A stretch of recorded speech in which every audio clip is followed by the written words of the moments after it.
My father was Yuan Gonglu, better known to the world as Yuan Shu. My lord, the man whispered. Sun Tzu is exactly where you said he'd be. He's headed to see your father right now. He's carrying a jade box. I think it's the imperial seal you mentioned. The speaker was Yuan Zhong, my personal butler. For the past few days, I'd had him stalking Sun Tzu's every move. I knew Sun Tzu was coming to trade that seal for an army to invade Jiangdong. I knew this because I wasn't actually the original Yuan Yao, the unlucky son of a doomed warlord. In my past life, I was a successful department manager at a massive corporation. I had a high salary and a line of women chasing me. Then, I woke up here. It was the first year of Jinan, 196 AD, the chaotic end of the Han dynasty.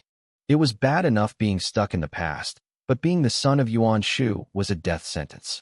My cheap father was known as the Skeleton King. Right now, he was powerful and rich, ruling over Huainan with a massive army. But I knew history. Next year, he would commit the ultimate stupidity, declaring himself emperor. Within 2 years of that, he'd be defeated and dead. If I followed the script, I had exactly 3 years left to live before we both went down in flames.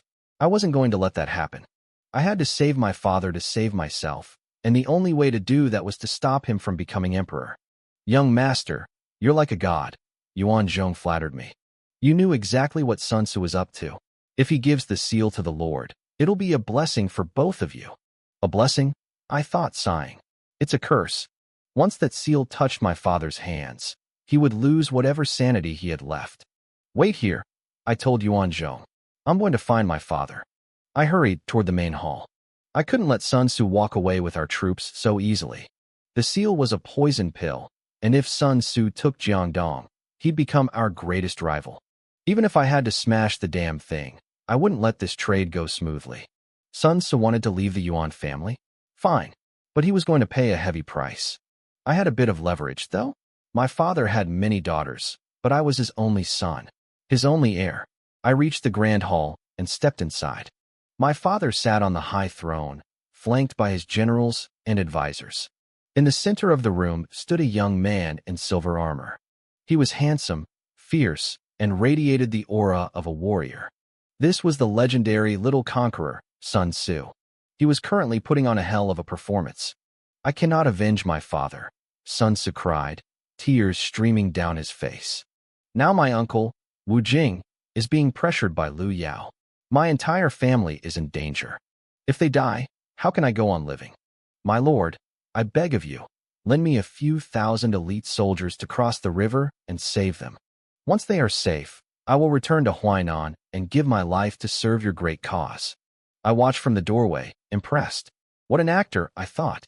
The Han dynasty valued filial piety above all else, and Sun Tzu's request was framed perfectly. No one could find a fault in it. But I knew the truth. He didn't care about the rescue. He wanted to escape my father's thumb and build his own empire in the south. My father stroked his beard, looking unimpressed. He was a practical man. Why should he care if Sun Tzu's uncle lived or died? He wasn't about to give away soldiers for free. Sun Tzu, my father said slowly, it's not that I don't want to help, but you are my subordinate. If I lend you 3,000 men today because of a family emergency, what happens when my other generals have problems? My army would fall apart.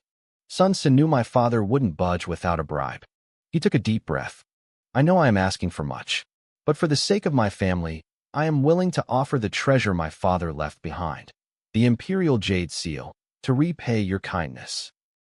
The atmosphere in the room shifted instantly. My father's eyes lit up like a predator's. He had been eyeing that seal for years. To him, it wasn't just a piece of jade. It was a sign from heaven. It meant he was destined to be emperor. Where is it? My father demanded, his voice trembling with greed. Bring it here. Sun Tzu stepped forward and presented the jade box. With shaking hands, my father opened it.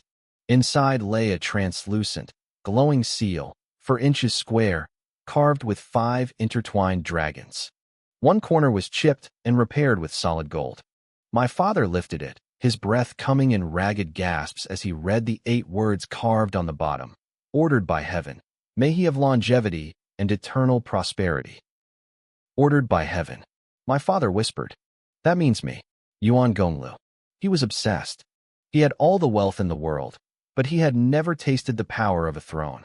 He stroked the jade as if it were the most precious thing in existence. After a long silence, he finally looked up at Sun Tzu and smiled. "Sun Tzu, my boy," he said warmly. "I can see your heart is full of love for your family. Our great Han is built on such piety." I knew what was coming next. He was about to give Sun Tzu the keys to the kingdom. I couldn't wait any longer. I stepped out from the shadows and into the light of the hall. "For a son as filial as you, how could I refuse to help? I will lend you 3,000 soldiers." My father, Yuan Shu, didn't get to finish. I burst through the doors of the hall before the words could leave his mouth. "I just arrived," I said, my voice cutting through the tension. "And I see my uncle Sun Tzu offering a gift. Father, won't you let your son have a look?" My father's face transformed instantly. He beamed at me. I was his only son, the apple of his eye. He spoiled me to a fault, terrified that even a breeze might hurt me. Since this treasure would one day be mine anyway, he saw no reason to refuse. "Yawer, come quickly," he beckoned. "Look, this is the Imperial Jade Seal, a gift from heaven to our Yuan family." I saw Sun Tzu's lips twitch with a faint, mocking smile. He clearly thought my father was a fool for obsessing over a piece of rock, but he didn't care as long as he got his army. I took the seal from my father's hands and walked to the center of the hall. I turned it over, feeling the cold stone. Smooth, bright, and fine jade. I mused aloud. Truly a rare gem. "Father, you really think this is a divine treasure?" "Of course," my father declared. "He who holds the seal holds the mandate of heaven." In the corner, Yin Xiang, one of my father's advisors, shook his head in silent agony. He knew Sun Tzu was playing us, but he didn't dare speak up. My father's obsession was a sickness. Anyone who tried to talk sense into him would likely be executed. I looked at the seal, then at the greedy faces in the room. "Father," I said clearly, "I think this has nothing to do with fate. It's just a broken rock." The hall went dead silent. The generals and officials stared at me like I'd grown a second head. They knew I was a spoiled brat, the most notorious playboy in Sichuan, but I had never dared to cross my father like this. Sun Tzu's brow furrowed. I could see the gears turning in his head. He realized I was about to ruin his deal. "Yawer," my father stammered, his smile faltering. "What did you say?" "I said it's a broken rock." I raised my voice so everyone could hear. The first emperor had this made. If it truly represented the mandate of heaven, why did his dynasty collapse after only 2 generations? Sun Tzu's father, Sun Jian, found this seal too. Did he become emperor? No. He died a violent death. The grass on his grave is probably taller than a man by now. And yet Sun Tzu wants to trade this cursed stone for the lives of our brave soldiers? It's a joke. Yin Xiang's eyes widened. He looked at me as if seeing a miracle. He never expected the useless heir to have such insight. Sun Tzu, however, turned a deep shade of purple. The veins on his forehead looked ready to burst. "Young Master Yuan," he hissed, "you may be the son of my lord, but you will not insult my father." I shrugged. "It's not an insult. It's a fact. Father, I don't agree to this trade. Do not give him the soldiers." My father's face darkened. He loved me, but I was embarrassing him in front of his entire court. "Yawer, I have already given my word. I cannot go back on it. Now, you've looked at it long enough. Give it back." I smiled. Sun Tzu wants to trade the seal for soldiers. But if there's no seal, there's no trade. Before anyone could react, I raised my hand and slammed the Imperial Jade Seal onto the floor with every bit of strength I had. Crack! A sharp sound echoed through the hall. The jade hit the ground, and a large chunk broke off. I looked down and shook my head. Tougher than I thought, I muttered to myself. It hadn't shattered completely, but another corner was gone. The room descended into chaos. The officials looked like they were having heart attacks. This was the Imperial Seal, the symbol of ultimate power. They thought I had gone completely insane. My father looked at the broken jade, and I thought he might actually cry. My seal, you rebellious brat. You've ruined us. Guards, arrest him. Take him down." He was livid. He wanted to be emperor specifically so he could pass the throne to me. And here I was, destroying the luck of our family. If I weren't his only son, I think he would have killed me right there. Sun Tzu stood frozen. His expression was a mess of shock, rage, and confusion. He had planned for everything except a madman smashing the treasure his father had died for. He looked like he wanted to run me through with a sword, but he stayed his hand. He knew if he moved against me, he wouldn't leave this hall alive. Ji Ling, my father's top general, stepped forward with several soldiers to grab me. I stepped back and pointed a finger at him. Stay back. If any of you touch me, I'll bash my head against that pillar and die right here. The soldiers froze. Ji Ling looked at my father, terrified. I was the only heir. If I so much as scratched my skin, my father would have their heads. If I died, the Yuan line ended. Seeing me ready to commit suicide, my father's rage evaporated into pure panic. The seal was precious, but it wasn't worth the life of his only son. Besides, he realized the seal was already chipped and repaired with gold once before. He could just patch it up again. Yahello, stop. Don't be impulsive, my father shouted, waving the guards back. Fine. It's just a rock. You broke it. So be it. I won't punish you. Just step away from the pillar. Sun Ce looked like he'd swallowed a fly. His father's legacy had been smashed on the floor, and the culprit was getting a pass. He had never seen such ridiculous favoritism in his life. I stepped away from the pillar and looked at my father. Father, I broke it to prove a point. This seal is not divine. If you want to build an empire, you need talent, a strong economy, and a powerful army. You need to rely on the loyalty of your generals and the wisdom of your advisors, not a piece of jade. I told my father that relying on a broken rock was a mistake. As I spoke, I noticed Yin Xiang, one of my father's advisors, looking at me with a sudden glint in his eyes. My words had hit him right where it mattered. Ever since my father, Yuan Shu, had taken over Huainan, he had become obsessed with luxury and lost his ambition. Yin Xiang had wanted to advise him to change his ways, but didn't know how to start. Now, seeing me speak up, he saw a glimmer of hope. But my father wasn't really listening to the logic of my argument. He was just relieved I wasn't going to kill myself. He nodded frantically, his eyes full of fatherly concern. Yes, my son is right about everything, he said, waving his hands. How can a mere jade seal compare to you? Yang Hong, get over here and pick that thing up. Put it in a jade box. Yaoer, did I scare you? You should go back and rest. I'll come visit you in a bit.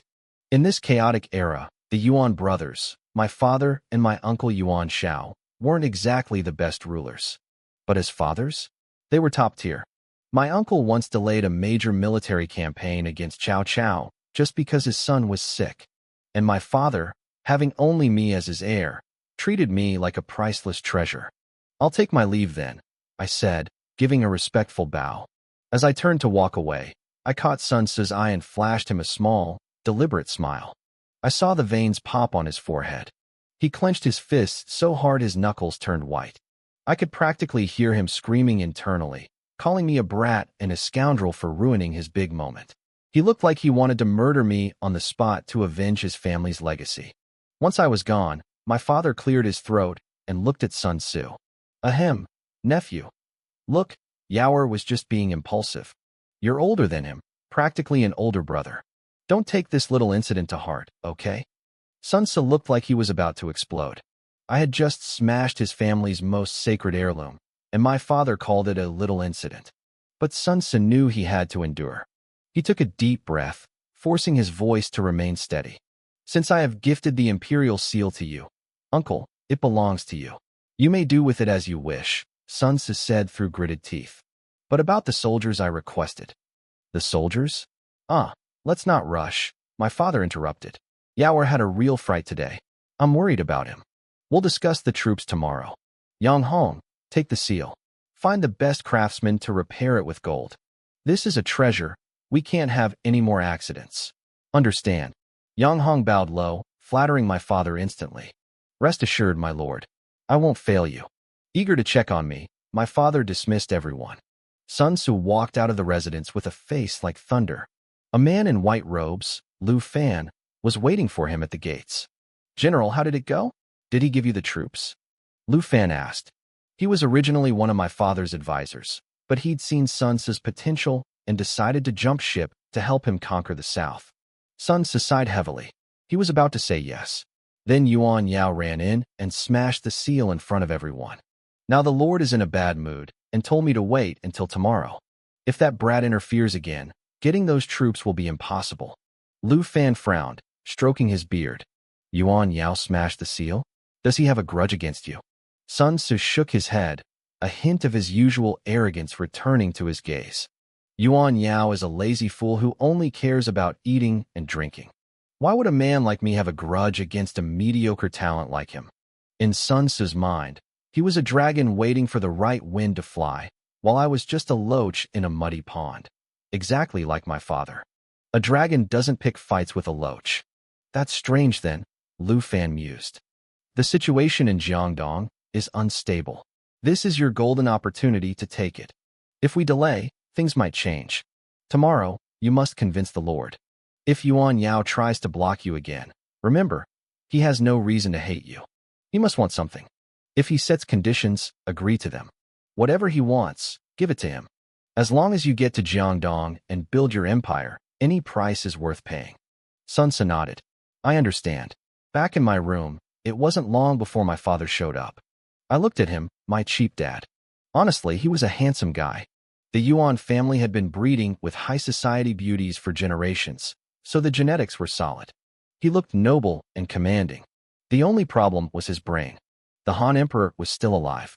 Powerful men like Cao Cao and Yuan Shao were still pretending to be loyal subjects. Yet here was my father, convinced he should declare himself emperor. Where did he get the nerve? Yao, my father said, looking me over with genuine worry. What happened today? Are you sick? Do you need a doctor? Why did you break the seal? That was our family's future. He lowered his voice, sounding urgent, yet careful not to upset me. I was going to be the martial emperor, and you would be the scholar emperor. Wouldn't that be grand? I felt a pang of sympathy. This man really did love me. For that alone, I knew I had to save him. I couldn't let him go down the path of ruin like he did in the history books. If possible, I'd help him win the world, but we had to do it right. I didn't just want to survive. I wanted to end this chaos and build a dynasty that actually lasted. But first, I had to handle my old man. Father, I asked, if that seal is such a treasure, why would Sun Tzu just give it away? He told us why. My father said simply. He wants to save his mother and aunt. It's a fair trade for a family man. And you aren't afraid that once he has your troops, he'll never come back? That he'll take Jiangdong for himself? My father laughed. You worry too much. If he conquers Jiangdong, it's good for us. He's my subordinate. He has no roots there, and the local elite won't follow a brat like him. In the end, he'll have to come back to me. We get the land for free. Isn't that perfect? I realized my father's logic wasn't entirely crazy. In another life, if he hadn't declared himself emperor so early, Sun Tzu might have found it much harder to break away. But I still didn't trust Sun Tzu. If my father was determined to play with fire, I had to put out the sparks. I wanted Jiangdong for myself. So, you're definitely lending him the troops? I asked. My father nodded. I already gave my word and took his seal. A leader can't go back on his promise. How could I lead an army if I lied? I knew the truth. He just didn't want to give back that seal. But letting Sun Tzu go to Jiangdong wasn't the worst thing. Let him go stir the pot and cause some chaos. Maybe I could profit from the mess. Fine, I said. Borrowing him the troops is okay. But father, you can know a man's face without knowing his heart. If Sun Tzu develops other motives once he reaches Jiangdong, it will be too late for you to regret it, father, I warned. My father, Yuan Shu, frowned. Then what do you suggest I do? In ancient times, when a general went out to war, he left his family behind as hostages, I said. If Sun Tzu wants to borrow troops, you should make him leave a hostage. My father cursed under his breath. My son, you have a point. But Sun Tzu's entire family is right here in Chue. Even if I wanted a hostage, he has no one left to leave behind. I smiled. Don't worry about that, father. I have a plan. When Sun Tzu returns tomorrow, let me meet him with you. I'll make sure he hands over a hostage. Fine, he agreed. We'll do it your way. The imperial seal was already in his hands, and he had promised the troops. To him, my meddling didn't matter. In fact, I could see a hint of pride in his eyes. He thought I was finally growing up, finally caring about the fate of our family. He was probably imagining a future where he became emperor and I became his wise successor. That thought alone seemed to wash away any lingering anger he had about me throwing the seal earlier. As soon as my father left, The housekeeper, Yuan Zhong, entered the room. Young master, Master Yinxiang is outside requesting an audience. Yinxiang? One of the few competent men in my father's entire circle. Quickly, invite him in. I paused. No, I'll go greet him myself. In my memory, my father's court was filled with sycophants and fools. There were only two people truly worth mentioning. Ji Ling, the general who could hold his own against Guan Yu, and Yin Xiang, the strategist who actually understood the world. If Yin Xiang was here to see me, I needed to show him respect. Since I was the only son, I didn't have to worry about my father being jealous of me recruiting his men. I walked through the sprawling, luxurious gardens. This place was built like a palace, a clear sign of my father's massive ego. I reached the gate and saw a thin, middle-aged scholar in brown silk. Yuan Yao greets Master Yinxiang, I said, bowing deeply. Yinxiang looked surprised. He hadn't seen much of me before and likely thought I was mediocre. But after I smashed the seal in the hall today, and now seeing my humility, his eyes changed. He quickly helped me up. I cannot accept such a grand gesture from the young master, he said. I took his hand and smiled warmly. You must have important business. Let's talk inside. Yuan Zhong, prepare tea. We sat down in the inner hall. Yinxiang wasted no time. I was deeply impressed by your insight today. To see that the imperial seal is a useless trinket at such a young age. It's a shame so many of your father's ministers cannot see the same. You saw it too, didn't you, master? I replied. You just didn't want to break my father's heart. He sighed and took a sip of tea. It's not that I fear speaking the truth. I fear that if I anger the Lord and get dismissed, there will be no one left to stop him when he makes a truly fatal mistake. But seeing you today, bold enough to smash that seal and speak plainly, gives me hope. The Yuan clan can still flourish. Smashing the seal was just a small step, I said. For our family to truly prosper, we need loyal ministers like you. As for my father, I will do my best to guide him. We both knew the truth. My father had some talent in his youth, but since coming to Huainan, he had grown greedy and delusional. I came here to ask for your help, Yinxiang said. I have several strategies for developing Huainan. I was hoping you could pass them to the Lord for me. You are too kind, master, I said. In these chaotic times, I actually have many questions for you. If my father wants to build a real empire, what should he do? Yinxiang lowered his voice. Huainan looks rich, but under the Lord's rule, the people are suffering. We must stabilize the internal affairs first. Constant war and heavy taxes will be our ruin. I nodded. He was right. Huainan was fertile, but my father was a terrible manager. He only controlled a few prefectures, yet he insisted on maintaining an army of over 200,000 men. The taxes were crushing the life out of the peasants. Some were rebelling, others were fleeing to other provinces. My father didn't care. He relied on our family's prestige and picked fights with everyone, Lu Bu, Lu Biao, even Cao Cao. Even without the disaster of declaring himself emperor, this path would lead to our destruction. If we can recover our strength, it would be a blessing, Yinxiang continued. Huainan is surrounded by enemies. The Lord should make peace with Lu Bu and Lu Biao. Then, use the Yuan name to win over the elite families of Jiangdong. Only by holding Jiangdong can we have the capital to compete for the world. His plan was perfect. It was exactly what we needed. I knew why he hadn't told my father directly. These ideas required patience and restraint, two things my father lacked. If Yinxiang had suggested this, he would have been kicked out of the room. I looked at him. This man was a rare talent. If I wanted to survive against the titans of this era, I needed him. And I needed more like him. Your vision matches mine perfectly, I told him. Don't worry. I will convince my father to adopt these strategies. He will listen to me. Yinxiang looked relieved. In Huainan, I was the only person who could make such a promise. Actually, master, I have a favor to ask of you as well, I said. Please, young master. If it is within my power, I will do it. I leaned in. I want you to help me find more talent. I need men of ability. If I wanted to fix Huainan and bring peace to the world, I needed talent. Real talent. But the men currently serving my father were a disaster. Relying on them to build an empire was nothing but a pipe dream. Yinxiang nodded in agreement. My father had plenty of officials, but most of them didn't deserve to be called talents. In fact, I doubted some of them even deserved to be called human. Among the civil officials, men like Yang Hong and Huang Yi were nothing but professional flatterers. Among the generals, Chun Lan and Lei Bo were cowards who only knew how to bully the common people. Yin Xiang had always felt that my father's downfall was directly linked to these sycophants.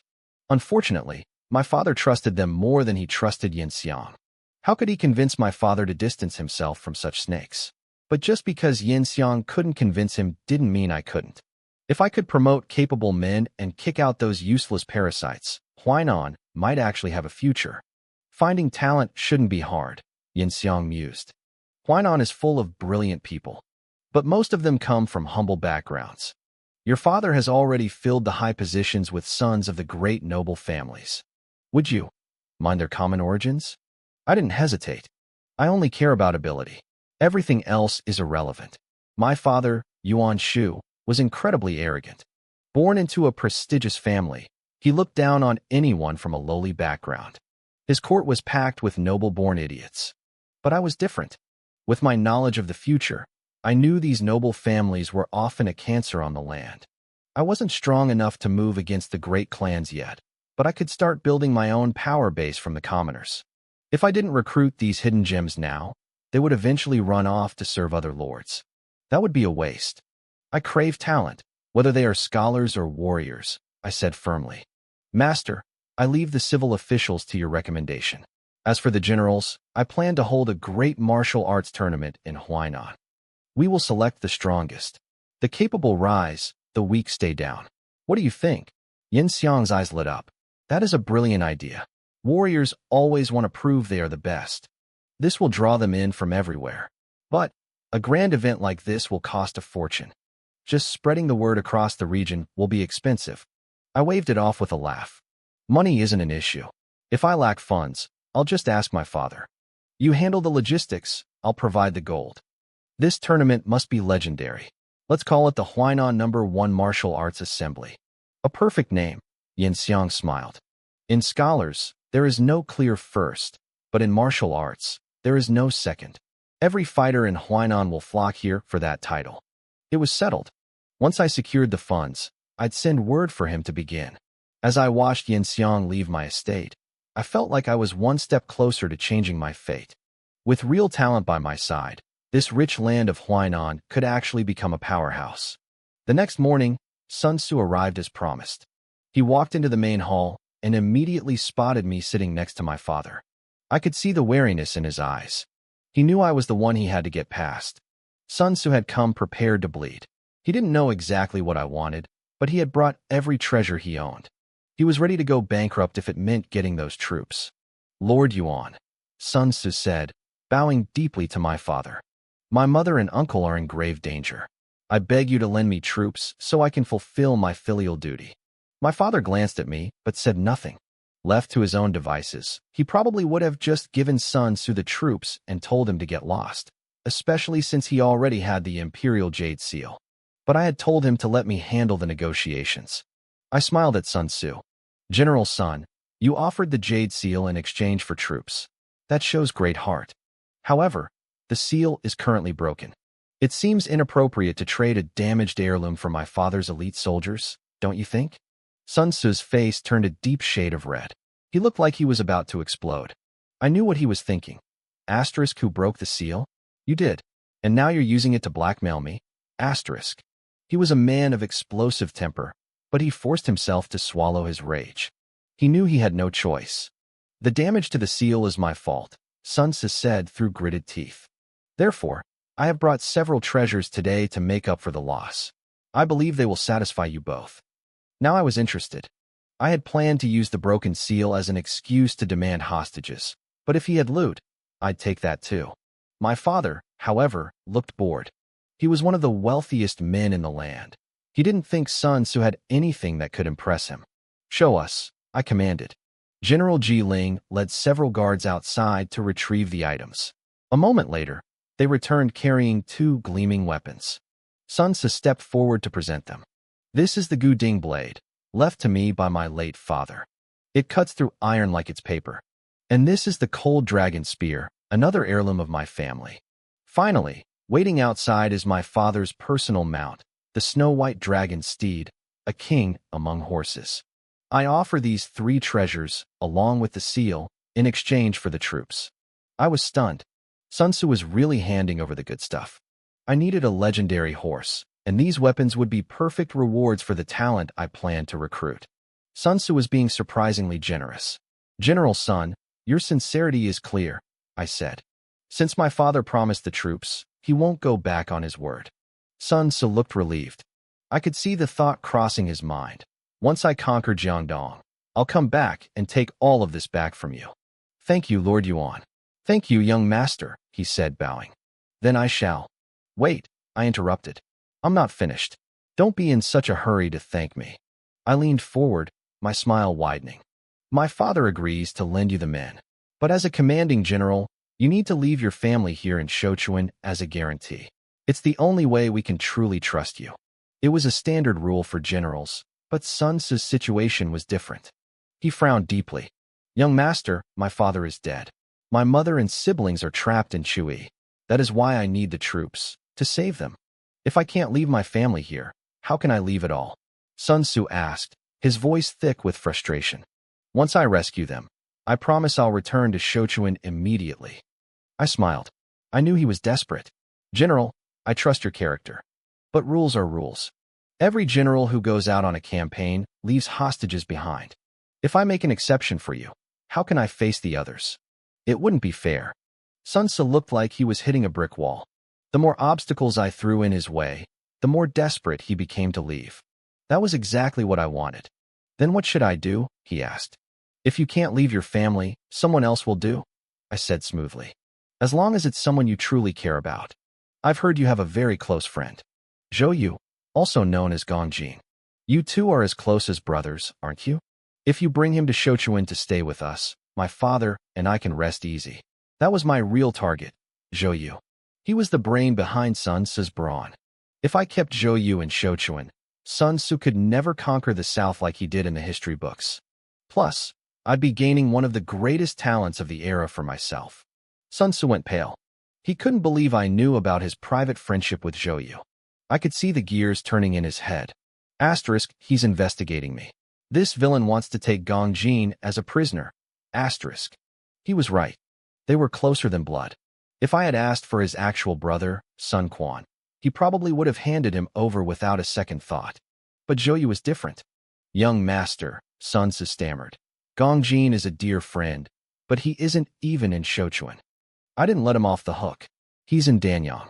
If you call for him, he can be here in a few days. I've already checked. Sun Tzu was rattled. His composure was gone. I need to think about this, he muttered. Of course, I replied, still smiling. Take your time. But remember, the moment Zhou Yu arrives in Sichuan is the moment my father gives you the troops. Sun Tzu left the palace with a heavy heart. He had given up 2 legendary weapons and a horse, and he still didn't have his army. Back at his own residence, his generals, Lu Fan and Zhu Ji, rushed to meet him. Did Lord Yuan agree? They asked. Sun Tzu sighed. He agreed, but with a condition. They want Zhou Yu as a hostage. It's that brat, Yuan Yao. He's the one pulling the strings. When I finally take the South, I'll pay him back for this insult 10 times over. Lu Fan frowned. General, it's standard practice to leave a hostage. If Lord Yuan is willing to give you the troops, just call for Zhou Yu. It's the only way. No, Sun Tzu snapped. Gong Jin is my brother. I won't trap him here just for my own ambition. It's just staying in Sichuan, Lu Fan argued. It's not like he's in danger. Once you've conquered the South, you can negotiate his release. It's a win-win. Sun Tzu wavered. He hated the idea, but his ambition was clawing at him. I will go to Danyang and speak with him myself. He hopped on a horse and rode for Danyang immediately. He didn't even realize that his father's prize mount, the snow-white dragon steed, was already in my stables. I didn't have much use for the Guding blade or the cold dragon spear yet, but I loved that horse. It was pure white, incredibly intelligent, and moved like the wind. Thanks to the memories of the original Yuan Yao, I was actually a skilled rider. People called the original Yuan Yao a spoiled brat, but as the heir of a top-tier noble family, he had been trained in the 6 arts, rites, music, archery, riding, writing, and math. He spent his time partying with elites, but he knew his stuff. I wasn't a legendary general, but I could hold my own. While I was leading the horse around the courtyard, my father, Yuan Shu, walked in with his hands behind his back. "Yaoer," he laughed. "We have plenty of good horses. Why are you so obsessed with this one?" "This was Sun Jian's mount, father," I said. "It's seen the world. It's a king among horses. I want to ride it while I help you conquer the world and build your empire." My father beamed. When I talked like that, he absolutely adored me. "My boy, you're going to be a lord one day. Leave the fighting to people like Sun Tzu.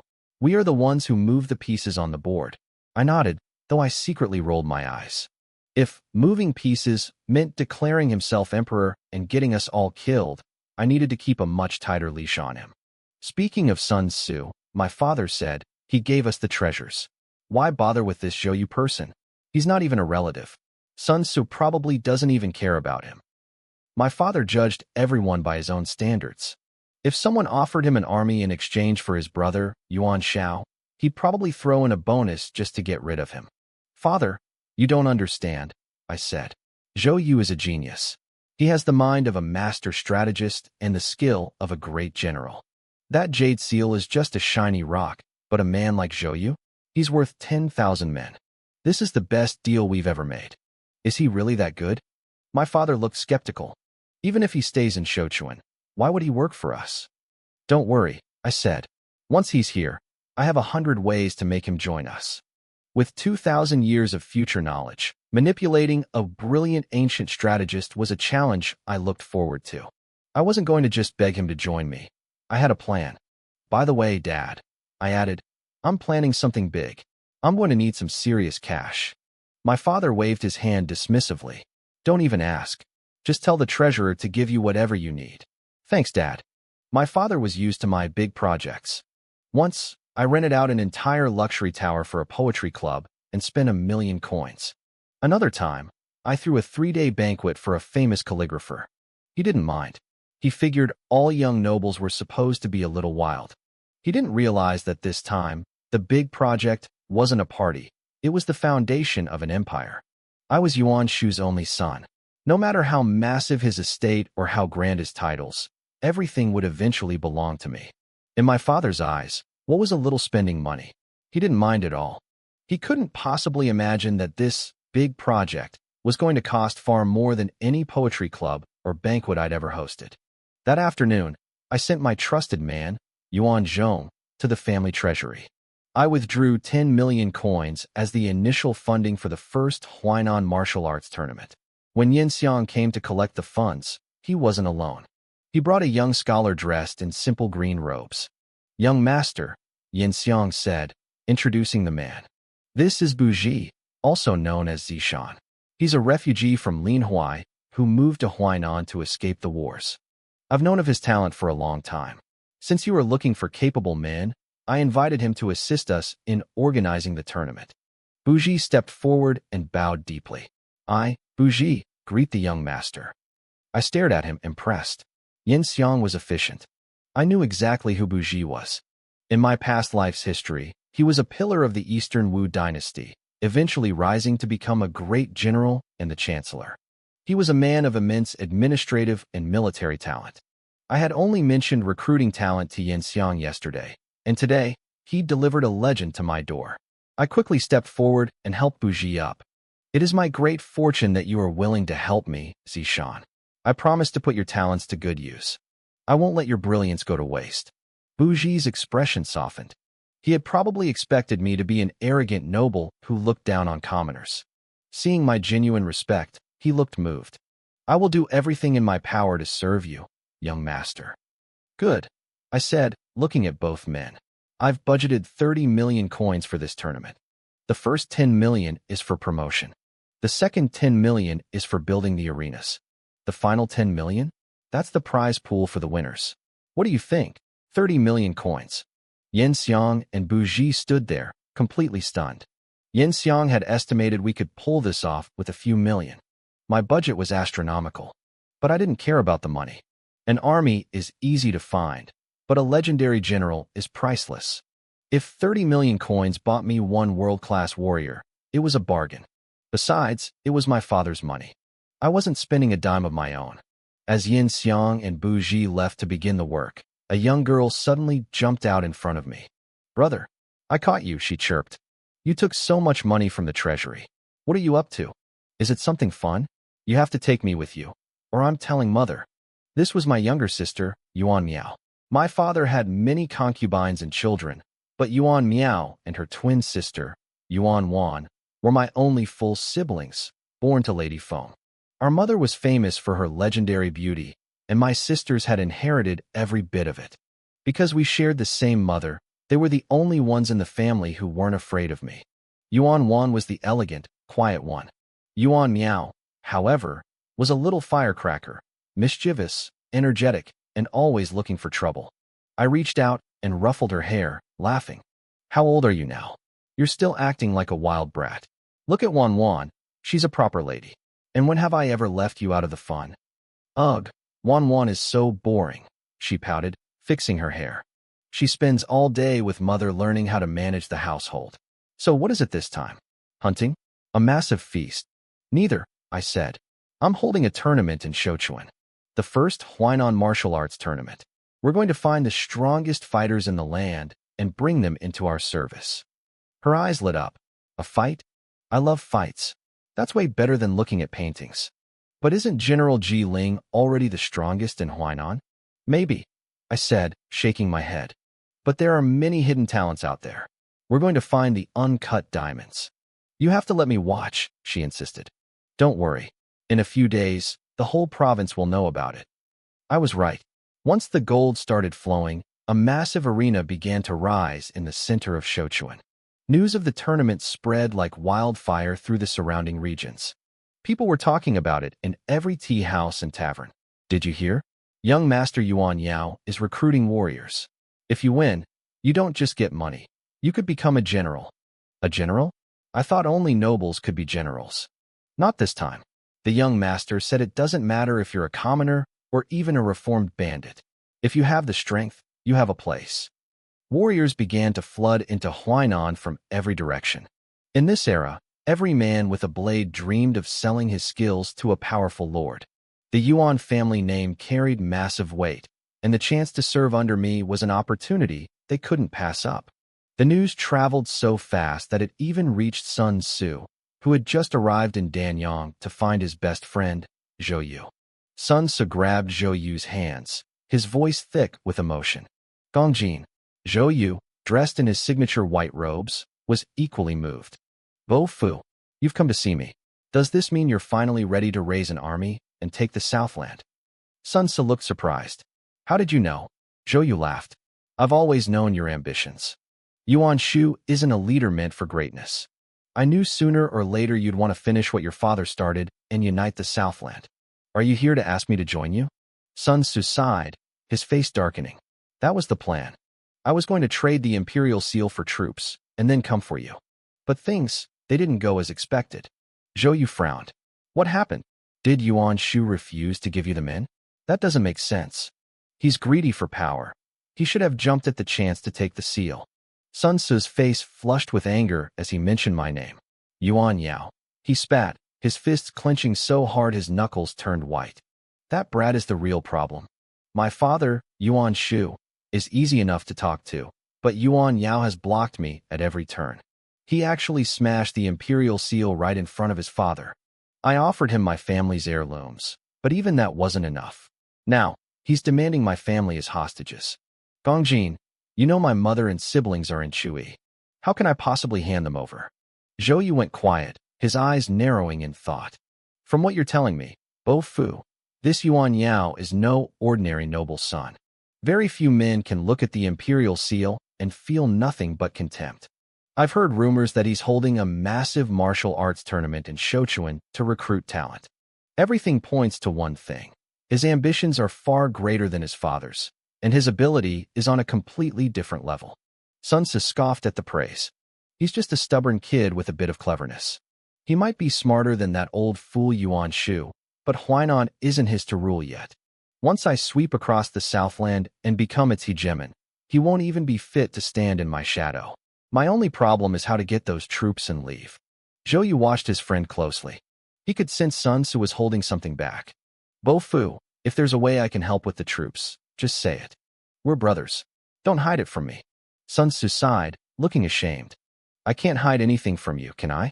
Somehow, Yuan Yao found out about you. He knows we're as close as brothers.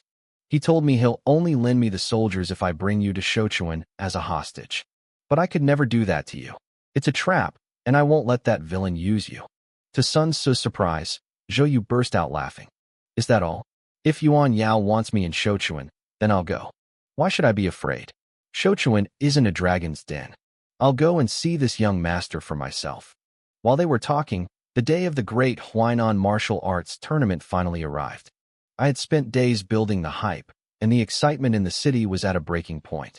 Commoners and nobles alike were desperate to see the spectacle. I had a massive stage built in the busiest district of Shochuan, surrounded by enough space for 10,000 spectators. I wasn't about to let the wealthy elites squeeze in with the commoners, though. I had rented out every restaurant and tea house surrounding the square. I turned their balconies into VIP boxes. I didn't set a fixed price. I auctioned them off to the highest bidder. Even I was shocked by the result. I made over 10 million coins just from the seating. I had spent 30 million to organize the whole event, and I'd already made half of it back before the first punch was even thrown. My own seat was the best in the house, on the second-floor balcony of the Taifu restaurant. The table in front of me was piled high with delicacies.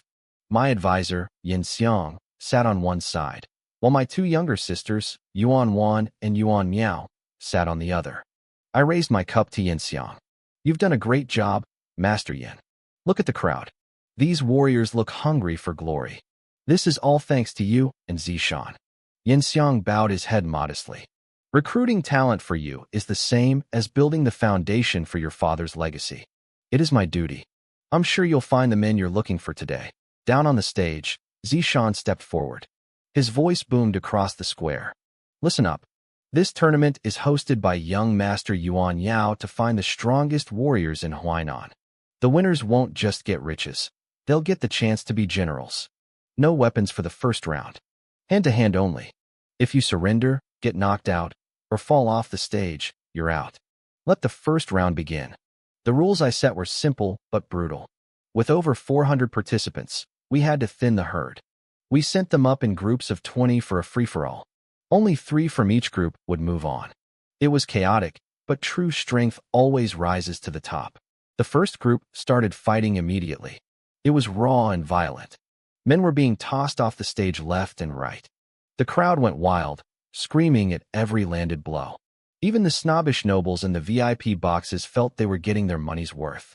I scanned the fighters, looking for a diamond in the rough. Across the way, a man named Huang Yi raised his glass to me with a greasy, flattering smile. I gave him a curt nod, but my little sister, Yuan Miao, groaned. Ugh, I hate that guy, she muttered. Every time I go out, he follows me around. I heard father wants to marry me off to him. What is he thinking? I remembered the history books then. In the original timeline, Huang Yi really did become Yuan Shu's son-in-law. Looking at him now, a handsome face with a shallow soul, I felt a wave of disgust. My father loved being flattered, and Huang Yi was a master at it. I don't want to marry him, Miao continued, her voice trembling. I'd rather die. Sister Wan, why don't you marry him instead? Yuan Wan, always the gentle one, sighed. If it saves you from suffering, I will. Enough of that. I interrupted, my voice firm. In Huainan, we are the masters and he is the servant.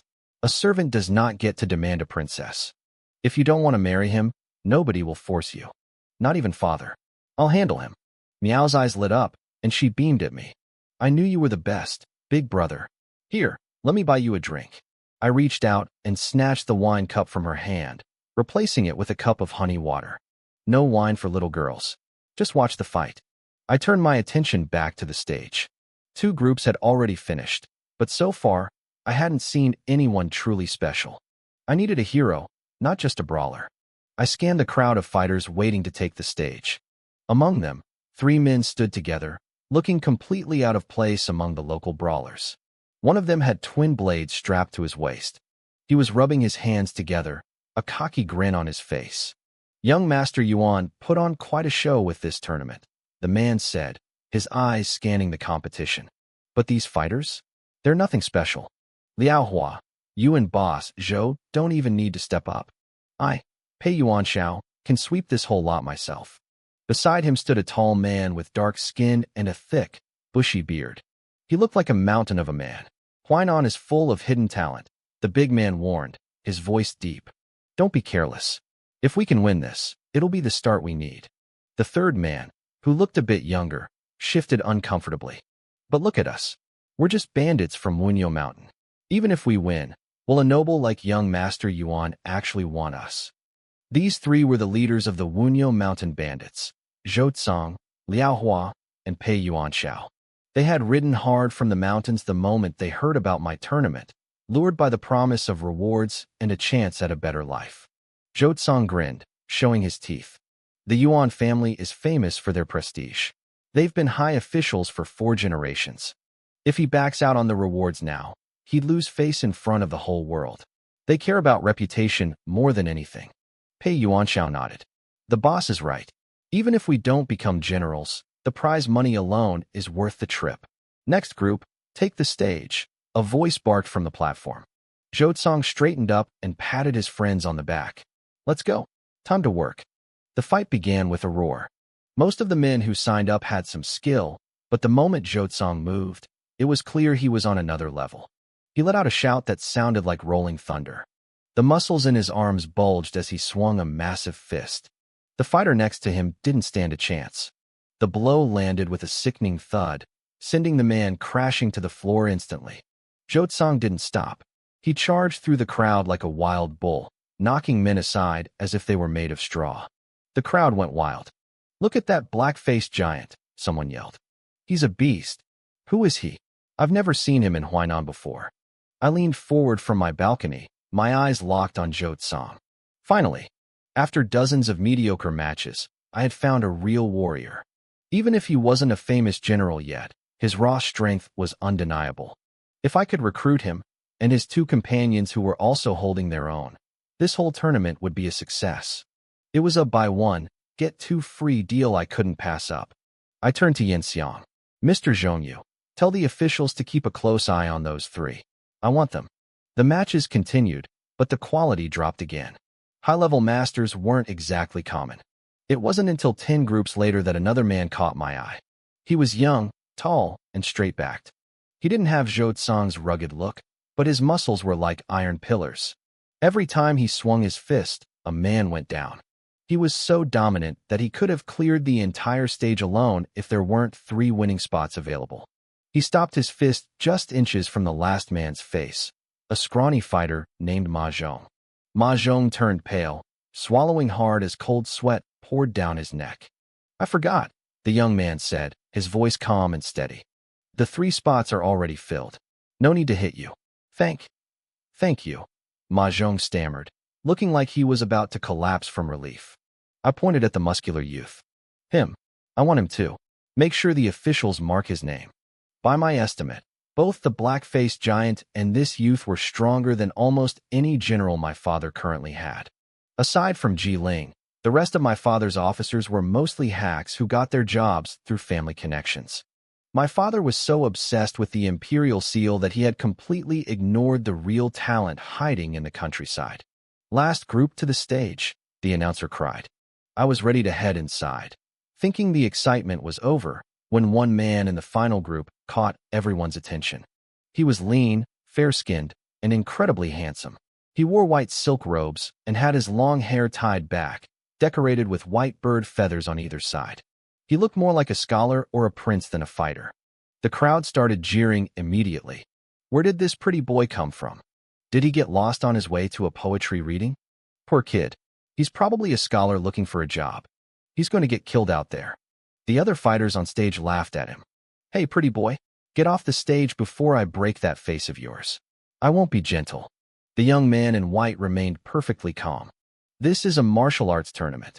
We use our skills. Use all your strength. If I lose, it's simply because my skills are lacking. The fighters around him bristled. Fine. You asked for it. I found myself intrigued. Those white feathers in his hair were a strange touch, almost like he had white ears. He didn't look like a brawler, but he didn't look like a typical scholar either. The signal was given. The fight started. In a flash, the pretty boy moved. He wasn't just fast, he was explosive. He lunged at the nearest fighter and threw a punch. Boom. The impact was louder than anything I'd heard all day. Despite his lean frame, his power was terrifying. The man he hit didn't just fall. He was launched backward, smashing through the wooden railing of the stage and landing hard in the dirt outside. The crowd went silent for a heartbeat before erupting in a collective gasp. I stood up, gripping the balcony rail. This man's style was fierce, direct, and incredibly violent. Every strike was a display of pure, raw power. This wasn't a scholar. This was a monster in silk clothing. No one could stop him. Not a single person lasted more than one move. I watched, completely mesmerized. A single phrase flashed through my mind. Peerless general. This young man with the white feathers in his hair wasn't just a fighter. He was a monster who could likely stand toe-to-toe with legends like Guan Yu, Zhang Fei, or Zhao Yun. But who was he? Looking at his poise and skill, I wondered if he was Zhao Zilong of Changshan. No, that was impossible. Gong Sunzan hadn't been defeated yet, so Zhao Yun would still be serving in his ranks. Was it Ma Chao? No, Ma Mengqi of Shiliang wouldn't randomly appear in Huainan. What about Taisher Ci? He was currently under the command of Lu Yao, the governor of Yangzhou. I racked my brain. Was there anyone in the Runan or Huainan regions with this kind of terrifying strength? I couldn't figure it out. One thing was certain, his power was world-class. Perhaps he was a hidden master whose name had been lost to the cracks of history. I thought about Guan Yu and Zhang Fei. Before they met Liu Bei, they were just a butcher and a bean seller. Maybe this man was the same, a diamond in the rough just waiting for his talent to be recognized. Whatever the case, finding a general like this was a stroke of incredible luck. I had to have him. On the stage, the young man tossed the last of his opponents off the platform like he was throwing out the trash. He seemed to realize something and quickly cupped his fists toward the official, Bougie. "I'm sorry," he said, sounding genuinely sheepish. "I got a bit carried away. I forgot I was supposed to leave two people standing." Bougie looked stunned. He had just watched 20 men swarm this youth at once, only to be demolished in seconds. Beside him, Zhou Tsang and the muscular young man looked grim. They knew they had just met their greatest rival. "It's fine," Bougie managed to say. "You've advanced. Everyone, take a 30-minute break. After that, we begin the second round." The survivors were all exceptional in their own right. Bougie recorded their names on a scroll and brought it up to the balcony for my review. I scanned the list immediately, looking for the three who had caught my eye: the dark-faced giant, the muscular youth, and the white-feathered prodigy. When I saw the names, the pieces finally clicked. These weren't nobodies. These were legends. Zhou Tsang, Su Sheng, Chen Dao. The man who fought like Zhao Yun was actually Chen Dao. In my past life's history, Chen Dao was the commander of Liu Bei's elite buyer corps. He was famous for being as brave and loyal as Zhao Yun himself. No wonder he was so strong. He wasn't just a fighter, he was a leader of men. "Perfect," I whispered. "This general is mine." The second round moved much faster. With only 60 fighters left, they were split into groups of 10. The top 2 from each group would form a final 12. From there, it would be one-on-one matches to determine the ultimate ranking. For the final 12, weapons were finally allowed, provided they were used with restraint. Chen Dao drew a silver spear. It didn't matter who he faced. He ended every fight with a single thrust. It wasn't until he met Zhou Tsang that he actually had to work for it. They traded over 20 blows before Chen Dao finally sent the giant sprawling. The final match came down to Chen Dao and the muscular youth, Su Sheng. Su Sheng gripped his heavy blade, his face pale with focus. "You're strong," Su Sheng said. "Stronger than anyone I've ever met. But I, Su Wenxiang, will never surrender." Chen Dao leveled his silver spear. Then come. The clash was spectacular. Su Sheng's blade work was ferocious, but Chen Dao's spear was like a bolt of lightning. The sound of clashing steel echoed through the square. My sister, Yuan Miao, leaned over the railing. "Brother, these men are incredible." I took a sip of wine and smiled. "They are. And soon, they will be the pillars of our family's army." Su Sheng fought like a man possessed, pouring every ounce of strength into his strikes. But Chen Dao looked like he was barely breaking a sweat. After 40 rounds, the tip of the silver spear stopped inches from Su Sheng's throat. Clang! Su Sheng dropped his blade. He looked defeated. I lost. Chen Dao retracted his spear and stood tall. You're strong too. It's rare to find a warrior of your caliber. The tournament was over. Chen Dao was the undisputed champion, with Su Sheng and Zhou Tsang taking second and third. As I scanned the rest of the top 12, I saw more familiar names. Liao Hua, Pei Yuanxiao Mahjong. Wait, Mahjong? Was this the same Mahjong who eventually captured Guan Yu and wounded Huang Zhong? If so, I'd stumbled onto a gold mine of talent. Buji stepped forward to address the crowd. The top 12 warriors are invited to the Taifu Tower. Lord Yuan Yao will personally award your prizes. As for the rest of you, do not be discouraged. My lord values all talent. If you wish to join his service, you will receive 10,000 coins and excellent benefits. I wasn't about to let the other 400 men walk away. Anyone brave enough to step on that stage had potential. If I trained them and gave them the best equipment Huainan could offer, they would become an elite force. The atmosphere shifted instantly. The fighters who had been moping over their losses started cheering. In these chaotic times, a good job was hard to find. Most warriors ended up as bandits or low-level guards for arrogant noble families who treated them like dirt. Joining me meant joining the heir of Huainan. It meant a future. Not a single man left. Every one of them agreed to enlist. Inside the Taifu Tower, the top 12 were led to the second floor. Tables were laden with delicacies and fine wine. Some of the men looked like they wanted to dive into the food immediately, but they held back. They knew their futures depended on the man sitting at the head of the room. I walked in with Yin Xiang and my guards. As I took my seat, I could feel their nervous eyes on me. I was the son of the prestigious Yuan family, and to them, I represented a world of power they had only dreamed of. I raised my glass and smiled. You are the victors of today's tournament. Congratulations.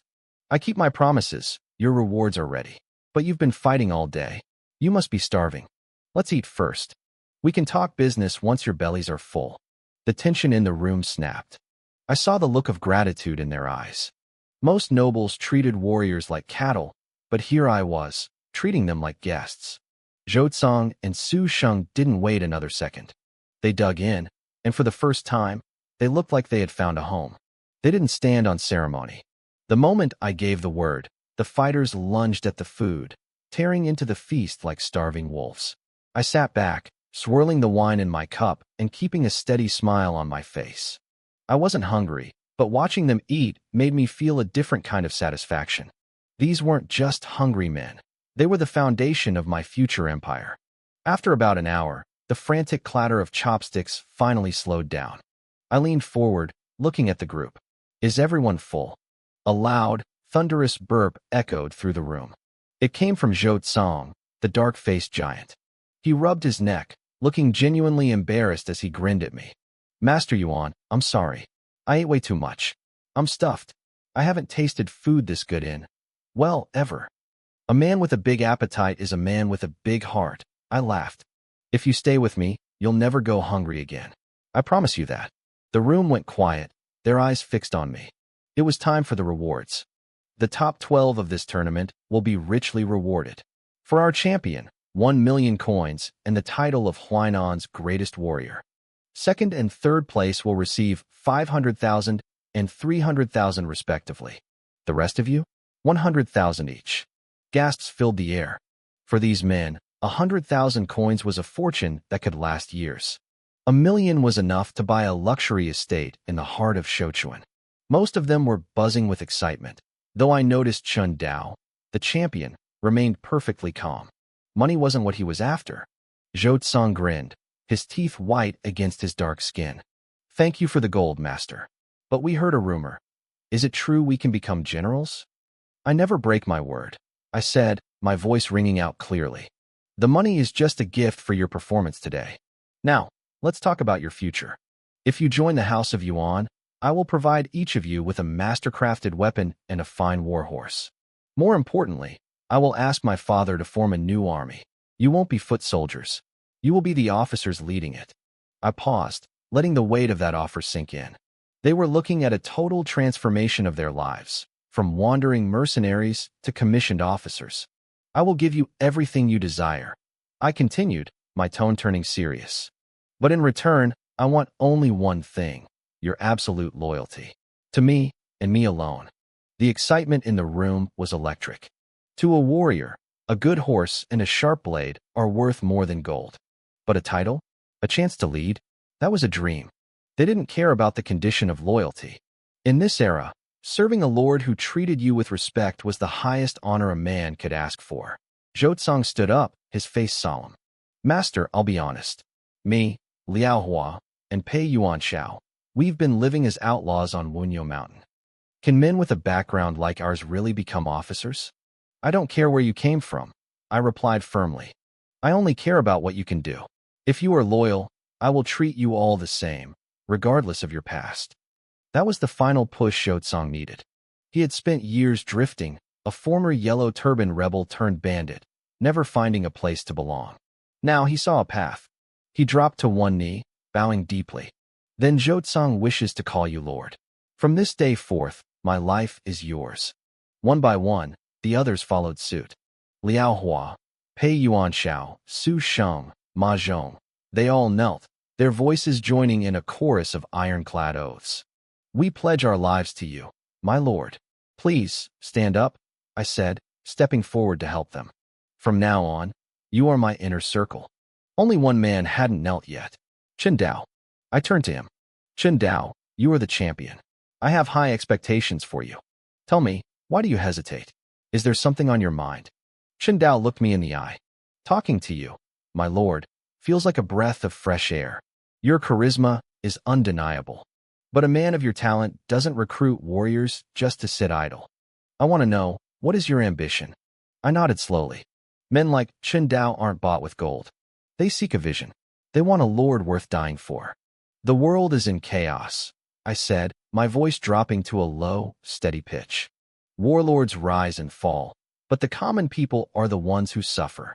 They starve, they flee their homes, they die in ditches. It breaks my heart to see our people reduced to this. My ambition is simple. I want to end this era of blood. I want to build a world where a man can farm his land in peace and a child can grow up without knowing the sound of war. I want to bring order to the chaos. I saw the hair on Chen Dao's arm stand up. My words struck a chord deep within him.